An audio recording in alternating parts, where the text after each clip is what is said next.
Hello and welcome to this Business of Possibility podcast with Ulster University Business School. In this series, we've been taking a long, hard look at business here in Northern Ireland and in the global context.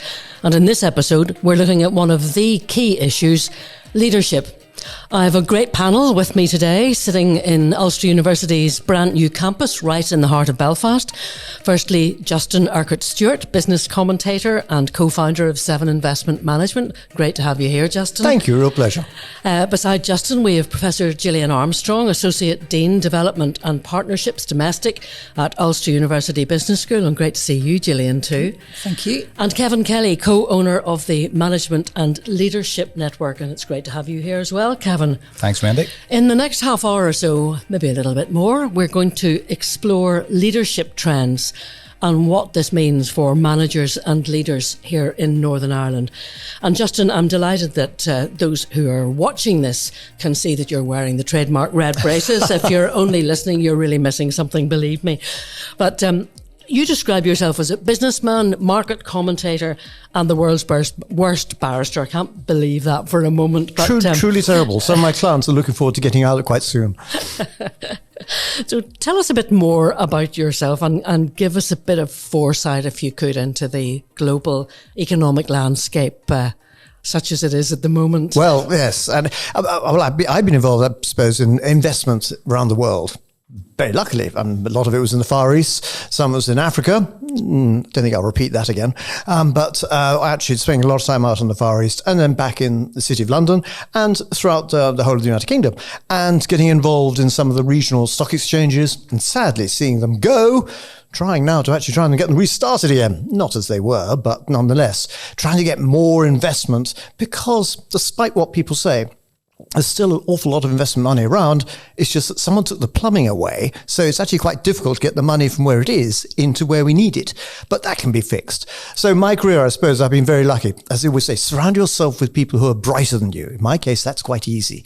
And so actually having Seven Investment Management, it was great being able to set that up. My last business was taken over by Barclays Bank, which was a real shame because that was a waste of a very good business. But at least that teaches you how not to run a business. I mean, it's such an interesting time at the moment, isn't it? There's such a huge amount of uncertainty, not just for businesses, but for people personally as well, who really have a lot of questions about everything from the climate to how they're going to pay for their heating, how much their mortgages are going to cost, all of that kind of stuff. So with all of that in mind, what trends are you seeing globally and how do you see those impacting on the future of what we're talking about today, which is leadership? You're absolutely right. Some of it is horrific. We've got a war. No, we've got all sorts of hideous things. As you say, people, personal issues with their gas and electricity payments and things like that. Very, very painful for people. But on the other hand, we can also talk ourselves into doom and gloom because despite all of this, even though that China's slowing down, even though that the global economy has gone through some amazing issues over the past few years, from a banking crisis, a pandemic, all those issues, and then having a war, and let's find ourselves in a position where the global economy is still growing. It's slower. Some of it will go into recession. Recession does not mean doom. But the question is, we can either talk ourselves into doom and gloom, in which case what we do is go and get ourselves a very, very large case of Jameson's and go and find a cave somewhere. If, however, you don't think it's doom and gloom, sit down and say, right, now, what's going to happen? It's going to be difficult, but we find our way through it. And there are lights. There were certainly, it's a tunnel and there are lights at the end of the tunnel. Next year, things will start to improve eventually. So it's not all doom and gloom. I mean, that's really interesting because I think there is such an all-pervasive doom and gloom. And particularly, I think, for many young people who just don't see that there is a light at the end of the tunnel. I don't know how does one get that message across and open up maybe the horizon so that they can see that there isn't just this one ghastly future that they have their eye on, but actually there are lots of alternatives? Well, things have changed not only from the days of old farts like me being in business, when basically it was run by large corporations and large banks and things like that. Now, of course, everyone's got smaller businesses. everyone has the opportunity, and many are now becoming entrepreneurial. That didn't happen in my day. My mother asked me what I want to do, and I said, I want to have my own business. She said, oh my heavens, you want to go into trade. You realize we have a separate door for that. And that was the sort of the attitude. That's changed. Yes, there are all sorts of now other awful issues like climate change and things like that. But people now have far more alternatives to try and have choices and actually go down one path, realize they don't want to do that, change, go down another path. The technology, which my generation doesn't understand, I have trouble with the light bulb, but they are just so far ahead with this. And what's so impressive is how this can give them changes. Use that to their benefit. Kevin, the Management and Leadership Network has reached a significant milestone recently, and congratulations on the 20 years. So much has changed in that period. I mean, so much has changed in the last 3 years, never mind the 17 before that. Tell us a bit about the network and, from your experience, how leadership and management development has evolved in Northern Ireland over the last 20 years. Yeah. Well, the Management Leadership Network exists to connect local managers and leaders with the thinking of world-class performers and internationally renowned thought leaders. And the network is resourced by 8 what we consider to be premium brands in their disciplines. Ulster University Business School being our academic partner, and why we're sitting here in this fantastic campus. In terms of how management and leadership development has changed, I mean, Wendy, you'll know to look at me that I haven't been around for the full 2 decades, but in the mid-2000s, one of the early phrases that I would have heard was, the supply side isn't supplying and the demand side isn't demanding when it comes to leadership development. I don't think that was particularly true then, but it's certainly not true now. The supply side in Northern Ireland when it comes to leadership development is genuinely world-class. Is the demand side demanding enough? I'm not quite sure. I don't know if it's recognised by business leaders, by SME owners, that investing in your leadership capability and capacity will directly impact your bottom line. I think there is reasonable awareness of that, but it could be much greater. And part of MLN's job is to encourage local managers and leaders to invest in their own development so that their businesses can grow, their confidence can grow, their aspiration can grow. Fast forward then from the mid-2000s to the last 3 or 4 years, and the biggest change has obviously been the face-to-face or the lack of face-to-face interaction between managers and their teams. And I think that, from what our champions are telling us and from what our members are telling us, is a big challenge. I remember what I was like coming out of university or doing my placement year in university. I went into Diageo to do my placement year, and me going into Diageo at the beginning of year 3 and me coming out of Diageo at the end of year 3, the edges were rounded out. That experience was invaluable, but it had to be face to face, learning how to conduct yourself in an office. And I think the concern from a lot of our members is the loss of that face-to-face. How you can develop future leaders remotely is a challenge. So those are the 2 big developments, one at the beginning of the journey with MLN and one towards the end. I wonder when you were talking there about the demand side maybe not being demanding enough, I mean, is there pushback from the companies that you deal with? Do they not get the advantages of training? What is their problem with it, I suppose, is what I'm wondering. I think the term busyness, working in the business rather than on the business, and that long-standing challenge between the urgent and the important. Investing in your management and leadership capability is rarely going to be at the top of your urgent priority list. It's going to be servicing clients. It's going to be dealing with problematic staff issues. It's going to be paying the bills, if you look at the environment that they're operating in at the minute. And often the urgent can trump the important. And investing in the management and leadership capability of themselves as owner managers, but also of the next generation of leaders coming through their team can often fall by the wayside. And that's a great shame. And that's often the message that comes through, whether it be from some of our international thought leaders or some of the local leaders who have broken through that ceiling, who have started to trade and compete in new markets and win in new markets. Thankfully, they share their story and the value of investing in management and leadership development as a key differentiator for them growing. Gillian, I'm going to get you in a moment to tell us a bit about the emerging trends that you're seeing in higher education space and management and leadership development. But just to pick up what Kevin was talking about there, I mean, that's borne out by research which your own Economic Policy Centre here at Ulster University has published, suggesting that the skill levels of managers here are below their international peers, and that's a kind of continuing constraint for business here. And one of the things that I wondered was, how frustrating is it that there's a sort of dog in the manger attitude, isn't there? Sometimes, we don't want to train them because then somebody else will pinch them. I mean, how short-sighted is that?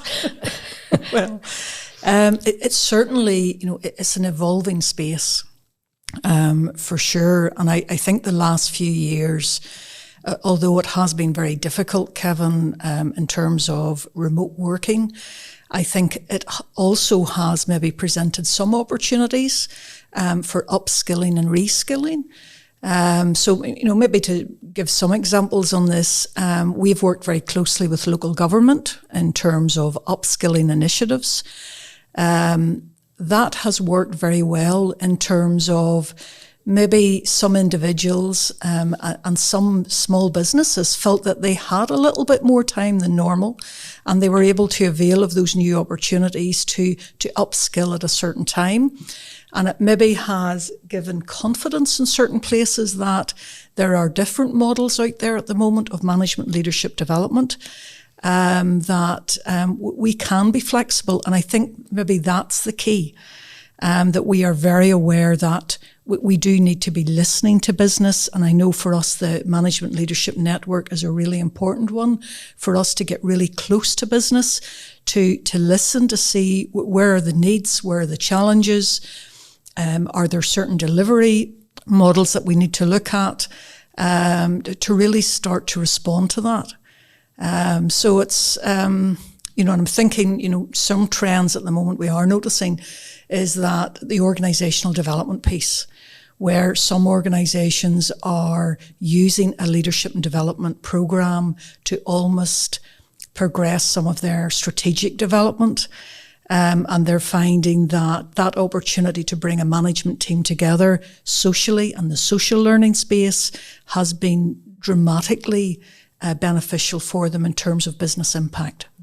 I thought it was interesting too, from that research that's been done, that obviously that it shows that training enables leaders to be more adaptable to change, and goodness me, they've needed to do that over the last few years, and that COVID had a bigger impact than Brexit on increasing leadership capacity of managers here. I mean, there are some fantastic examples of people who did just amazing things, aren't there?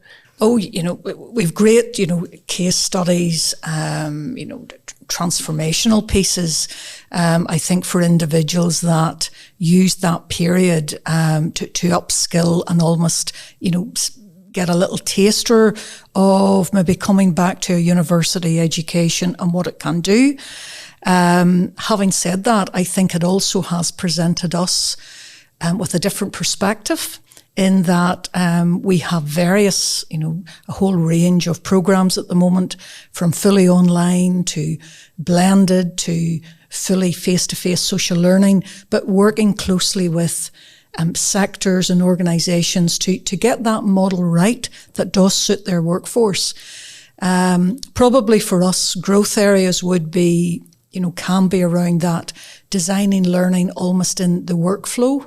So whether that's part-time study, whether that's apprenticeships, organisational development type programs, that we do need to be really agile to try and work in tune with business that it's maybe less time out of the business, but showing business impact really quickly.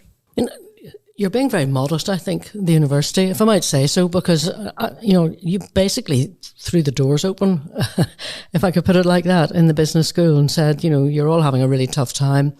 Get in touch with us if we can help you. And lots of companies, once they got over there, I suppose, since everyone was in the same boat, nobody was embarrassed to do it. Oh yeah, for sure. And, I think culturally for us, that is what we are about, certainly within the business school at Ulster. But that allowed us great insight at that time to really get a sense of where need was, what was happening, where the shifts were. And I think that's been beneficial for us too. We're always updating curriculum, looking at new programs, short courses. So all of that learning was important because we're obviously in a very different environment than we were 2-3 years ago. So that was really useful insight for us as well. How important, Justin, is really good leadership? And where there were clearer times when there were people to whom you looked for the right qualities in life. It's hard to find that now in so many different ways. But how important is it that you have leadership that is clear and transparent and honest and that you can trust? And that's the key thing. You can trust. You want to admire leadership and find someone say, I admire that person or that team, what they're doing. And I want to learn from that. And I want to be able to take maybe a stage further. And yet, unfortunately, when we look around the world, there are some look at some of the politics we have to deal with. But then you look at some of the younger business people. And it's fascinating now when you look at some of the tech businesses, and suddenly these glorious tech businesses are making big mistakes and suddenly having to fire huge percentages of their staff. Why? Because, they were genius. They were brilliant. They could do no wrong last year. And suddenly they've all come down to earth with a crash. And suddenly, being a tech genius isn't necessarily means you're a management or a leadership genius. They had to learn very quickly indeed. And I think that's what's so fascinating. It's not just a one-off thing. It's a continuous process. And what I find fascinating with smaller businesses is that actually they're teaching the team, and often the team they're going to be with you for a period of time. And I know in my business, they would go on to something else. And I was actually quite proud of that because they went on to go and maybe have their own business.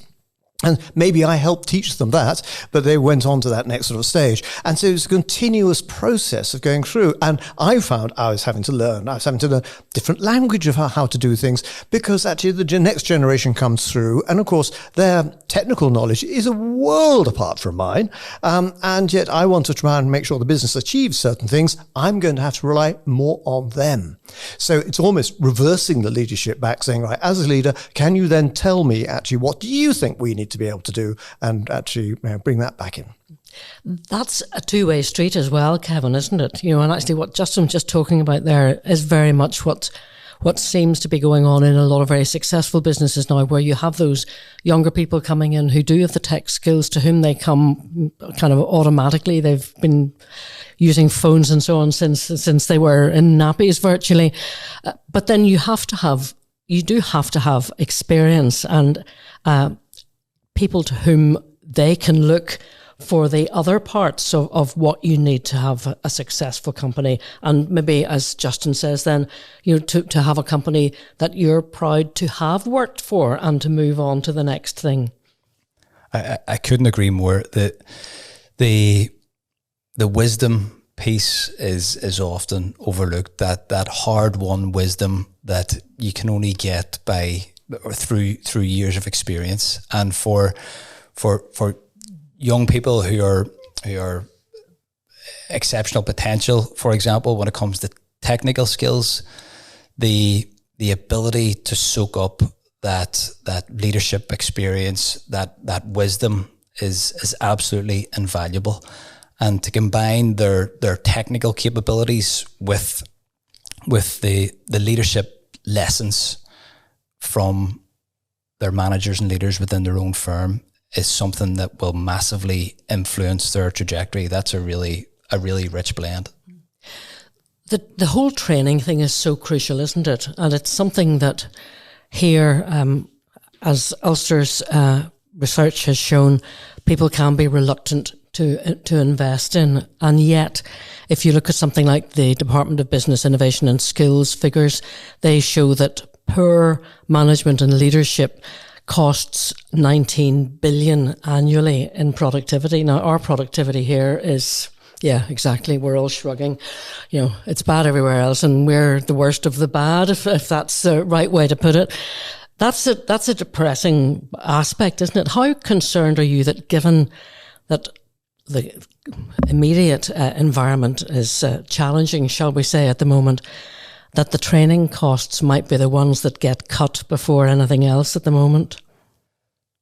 I think training and marketing are always the first to go, and I don't know if that will ever change.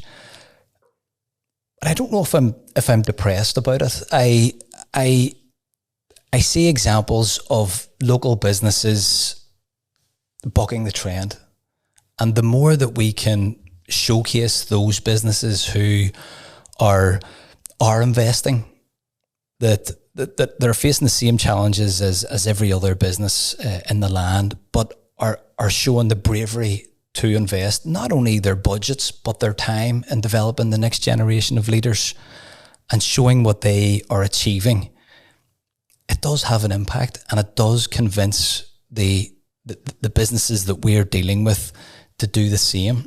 And there's a belief issue in this part of the world, and that belief issue isn't necessarily addressed when we bring world-class performers in from different parts of the planet. It's addressed when we show them about the company down the street competing and winning globally and investing in their leadership. And we do see a change in behaviour when they encounter that example. Gillian, have you concerns about that? Well, I think, at the moment, the top issue, I think, for business is people and skills. We listen to that every week. I think all of us, that everyone is on the pursuit of, recruiting the right people, gaining the right skills. That's the battle. And I think it's got pretty fierce at the moment. I think within that, and I do think for many of the businesses we work with, that they see this, that, to actually retain and develop the right people, that the learning and development, that investment is even more crucial than ever. And I do think businesses are very aware of that. It's a very positive employment market at the moment, particularly for graduates, that if you really want to keep some of that really rich talent, that the development programs need to be right. And I do think, that there's quite good awareness of that at the moment. I think there has to be, really, that the market is forcing that. I know from some of the FE colleges that they have found that the change that had to be made during COVID, and you were making them yourselves here, of course, at Ulster too, with so much online learning, that actually for many people who want to continue their personal development and their training through work, rather than getting home from work, having to get back in the car and go somewhere and do a course, you can actually do it online. And that has been fantastic for many businesses, and it's worked well for you too. Yes, probably for us, social learning, is very important. And I think for businesses, they do value that opportunity to network. Maybe it's across different sectors. That peer learning is really, really important. So, maybe what we're starting to see now is quite creative delivery models, where, certain elements will be maybe left for online, and some really innovative online learning there, but using the classroom and this wonderful campus to try and really progress on the social learning and the networking. And that's where we're getting some really effective innovation as well amongst some of those groups. So I suppose it's being flexible and, being very smart with learning design. Lifelong learning. We used to hear about that, Justin, didn't we, when you and I were a lot younger? And I don't know about you, but I never thought it really applied to me. No, it's always somebody else. Yes, yeah, but exactly. I didn't need any more of that. But I find it fascinating is that, we're very easy. We often focus on technical learning. And that's good. You need technical learning. But you were quite right. You were highlighting some of these social skills that are so important. And it's very easy to lose those if you're just sitting there online the entire time. You have a certain level of social skills online, but also how do you talk to people? How do you react? How should you react? What works? What doesn't work? Now, what mistakes are you going to make? And which we all will do. And it's learning off other people and what worked and what didn't work. I wish I had had in years gone by more chance to actually sit there and to actually sort of make those mistakes and had someone turning around saying, look, had you tried it around this way? How do you about that? Or seen another company doing it and said, that's a good idea, and shared that. We'd never shared it. No, another company was competition. That was it. Don't talk to them, for heaven's sake. And now it's not, I think, much more creative, but particularly because you can do it through the university. And that's a neutral zone. I suppose one of the constants in life is change, isn't it? I think it speeds up sometimes, slows down at others, and we're in a kind of warp drive at the moment, it would seem. What does modern leadership look like then, Justin? And how can managers and leaders succeed through these current challenges? I still think good leadership is actually team leadership. It's not just about having one person who is the great, fantastic individual. He or she is actually just such a star, because actually that's not actually doing it at all. Actually realizing there's a team and you're all part of that team. There is someone leading that team. You may be taking it in turns, leading different bits of it. But then the team works together. Let's say plays together sounds a bit corny, but actually does actually end up doing more things together, and getting that working properly. And I remember working for banks in times gone by when there was no leadership at all. You did what you were told to do, and if you didn't do that, well, you were fired. And so it was utterly ridiculous. What a waste that was. Whereas the best times I've ever had is actually where I've surrounded myself with people who are bright individuals coming up with ideas, and I can then flatter myself with the idea of the fact that I might be actually partially responsible for them. It's not true, but I can actually get away with that. But the point is, it is you also, dare I say, actually make it interesting, dare I even say fun. You actually turn it into something which is engaging. You want to go to work because this is something interesting and worth doing. As opposed to I go to work because I need the money, which bottom line, of course we do. But actually you can make work better than that. And if you're running a business and you're not doing that, you're doing something wrong. Kevin, what do you think modern leadership looks like?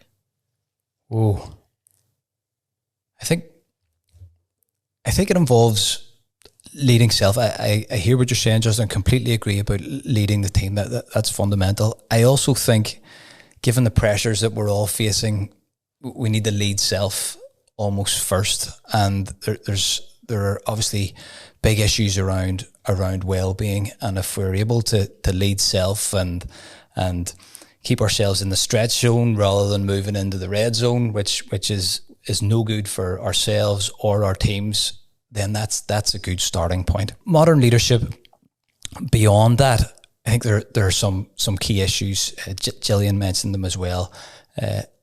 Attracting, empowering, retaining talent. I think the best leaders will excel at that.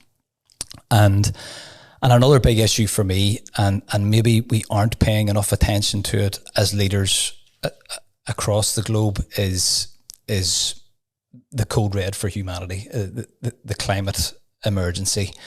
And I think that is maybe the biggest leadership issue, leadership challenge of our time. And it concerns the next generation. It's a big issue for the next generation. It's one of the factors that they will hoist in when they're choosing which company to join. Not only what you're doing around leadership development, but what are you doing in terms of planet-friendly practices. So those are some of the issues that I think contemporary leaders need to excel at. It's a lot to be working on, Gillian, isn't it? And you throw into that mix fostering inclusion and diversity in the workplace as well, and developing those high-performing teams. You need to know what you're at, don't you? You do, and I think one phrase that I came across lately I thought is really, really important at the moment on this is that, having greater awareness almost of the psychological contract for people. That, I think everyone wants to be in a role where they have genuine purpose, that they feel they're doing meaningful work, it's contributing to something significant. And I think the more that managers and leaders can consider that, communicate that, reinforce that, and at the same time providing the right opportunities and the culture for lifelong learning, that you're actually investing in your people, and they're very aware of that, and that you're listening as well and trying to respond that, ideally you always want to have people in the right places where that they are able to be empowered and can make their greatest contribution, and sometimes that takes time. And if you look at the next 5 to 10 years, and that's a bit of a challenge at the moment, but we do always need to be looking ahead, don't we? What can managers and leaders do now to try to get ahead, to make sure that they're not always behind the curve? Well, again, I think, if I was projecting forward, I think it really, hangs on this purposeful work. And also, keeping in mind, in terms of skills are going to change, business needs going to change, that if the culture's right in terms of learning and development, it will be a little bit easier to develop those new skills or crossover skills. And I think the more that we can support, that multidisciplinary approach, and again, for us in education, that's really important, that we are out of our silos, that we are looking ahead, and that culturally that is an easier step, that will future-proof us a little better. Kevin, what do you think? What would you be encouraging managers and leaders to do now to get ahead of the curve? Yeah, I couldn't agree more on the purpose piece, and organizations identifying their why, and that's got to be driven by leadership, and allowing their teams and their individuals within their teams to identify their why and give them the environment to pursue a why that motivates them in a sustainable way, in a way that they're motivated for the next 5 or 10 years. So, and then the other issues that I mentioned that I think will be prevalent over the next 5 or 10 years are that talent is going to continue to be a big issue. And again, the climate emergency that I mentioned before, I can't stress that enough. Yeah. The climate emergency, there's a terrible tendency, I think, in our generation, sorry to be lumping you in with me in this, Justin, but to say, oh, well, we've really screwed this up. It's up to you guys now, which is so completely unfair. It's very unfair. It's what we said here in Northern Ireland for donkey's years. We've made a complete mess, so it's up to you. Here's the ball, your turn. Yeah, but it's our turn too, isn't it? We have to be seen to be doing something quite rightly about it. And there are things we can be doing. And some of it is actually just in your day-to-day behaviour, but also it's in terms of actually how should we be designing businesses in the future? And how are those businesses actually going to operate, and how responsibly should we be? And so really trying to think really quite differently. And I think what is fascinating at the moment, this is sort of news happening at the moment when you're seeing the likes of the tech companies falling to earth with fantastic examples of not just bad leadership, but also a complete disgrace in terms of what they've been saying about their responsibility and what they're going to be doing for the environment. And it's like, now, it's complete balderdash because the whole thing's actually just crashed and burned. You've got to do something now which is credible. And people will say, I understand that. That's going to make sense. There's going to be a lot. It's going to be led by technology, which we don't understand, whether it's going to be by air cleaning and all those issues we looked at. We're looking at the moment trying to stop using all those carbon things. We understand that. But there's the other side of this. What else do we do then to start repairing? How do we do that? And in terms of our behavior as well. And that should be part of the pride of a business. We are doing things the right way. Does it mean we have to be the most profitable business? Does it mean we have to be at the top of the tree the whole time? No, because I got pride in what we're doing, because we're doing the right way for what we're doing for our clients, for our staff, for society, and also for the environment. And are you hopeful that that's the case. I mean, right at the beginning of this podcast, you were talking about not just having gloom and doom. It's easy to go down that rabbit hole, actually, isn't it? So are you hopeful that we can turn this round, that we have the capacity to get through the current difficulties, and that we have the skills and the people and somewhere the leaders who are going to make this work? Leave our political leaders aside, yes, we do is the answer. I'm a great believer in the development of technology to be able to address these things. Once we focus the technology on what we need to be able to achieve, it's amazing what comes out. So at the moment, we're looking at, as it were, trying to stop doing things. Stop using gas and coal and things like that, as opposed to actually right now, what do we do to now improve things by doing things in a different way, which will now make life cleaner, easier and more stable and fairer as well, because of course, not only just we of that generation may have caused this, but we wealthy nations have also caused it. So it's easy to say, I believe in the future of technology. Well, what is it? The answer is, I don't know. But actually, what I do believe is actually when we focus on what the problem is, the human race does have the remarkable ability to actually come up with answers. Let's hope you're right. I'm sure you are. Look, thanks to all of you so much for joining me for this podcast. Justin, Gillian and Kevin, thank you very much indeed. I'm Wendy Austin. This has been the Business of Possibility podcast with Ulster University Business School. We've been talking about leadership today.